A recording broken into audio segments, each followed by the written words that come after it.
कुछ नशा तिरंगे की आन का है, कुछ नशा तिरंगे की आन का है, कुछ नशा मातृभूमि के मान का है।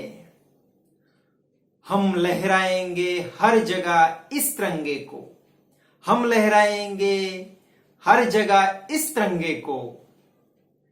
ऐसा ही नशा कुछ हिंदुस्तान की शान का है। मेरे देश के तमाम नागरिकों को स्वतंत्रता दिवस की बहुत बहुत शुभकामनाएं मेरे हृदय के अंतःस्थल से प्रेषित करता हूं। मेरे युवा साथियों, आज से 74 साल पहले हम ना तो स्वतंत्र रूप से सोच सकते थे,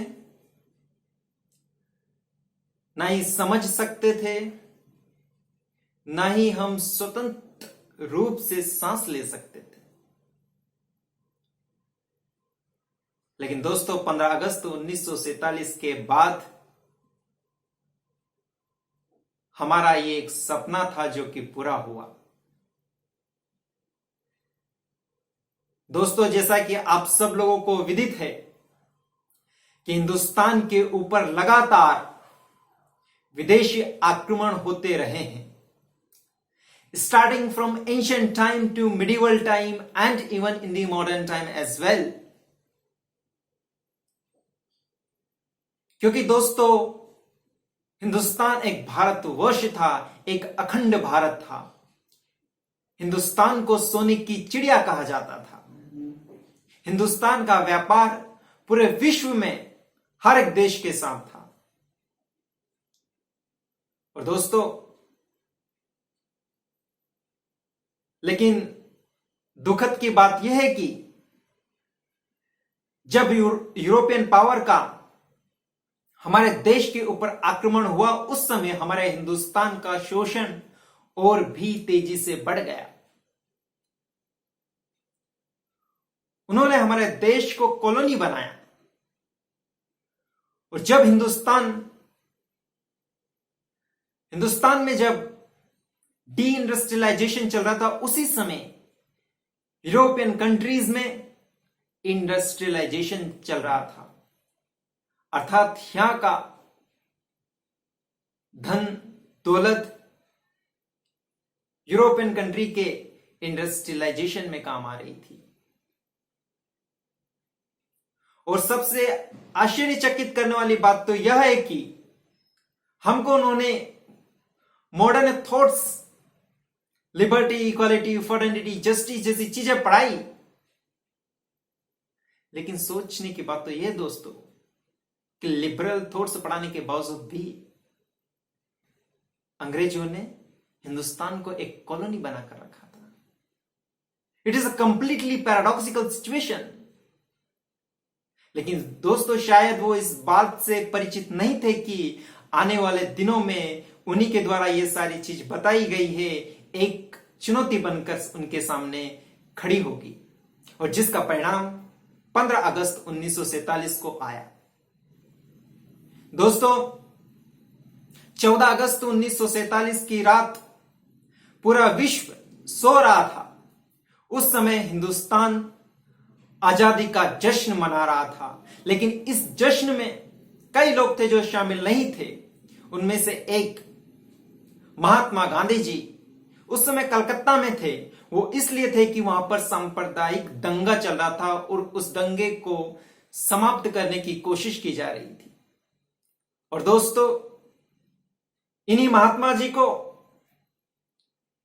साउथ अफ्रीका में ट्रेन के डिब्बे से बाहर फेंका गया था अंग्रेजों के द्वारा।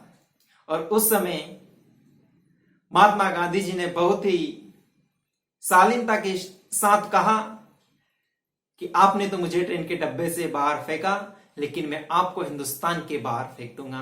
और जिसका परिणाम आपने देखा है दोस्तों, 1947 को आया। दोस्तों, महात्मा गांधी जी का सबसे महत्वपूर्ण हथियार अहिंसा था। लेकिन आज देश दुनिया में हिंसा फैल रही है।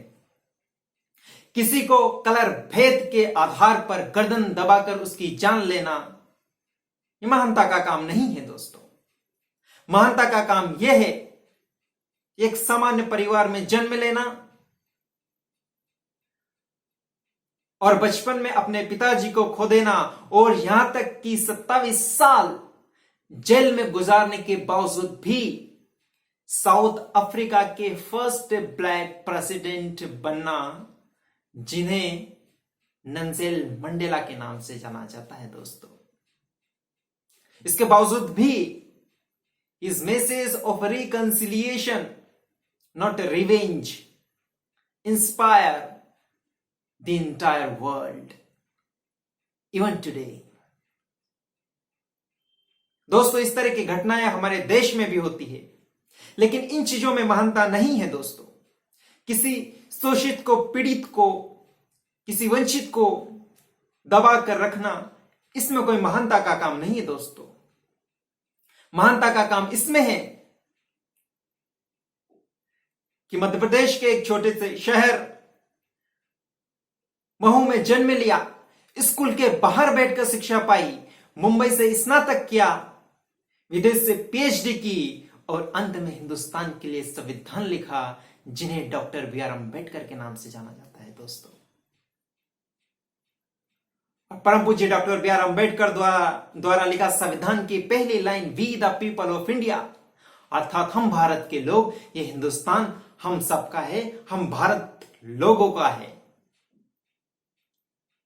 और ये हमारी जिम्मेदारी है कि हिंदुस्तान को एक आत्मनिर्भर भारत बनाएं। और मुझे आशा है कि हम हिंदुस्तान को एक आत्मनिर्भर भारत बनाएंगे।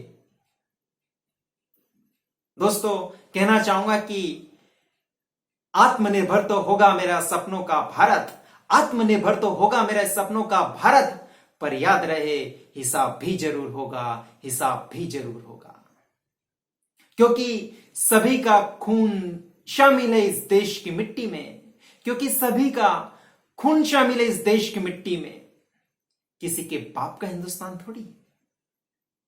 इसी के साथ आप तमाम लोगों को एक बार पुनः स्वतंत्रता दिवस की बहुत बहुत शुभकामनाएं प्रेषित करता हूं। जय हिंद दोस्तों, जय भारत।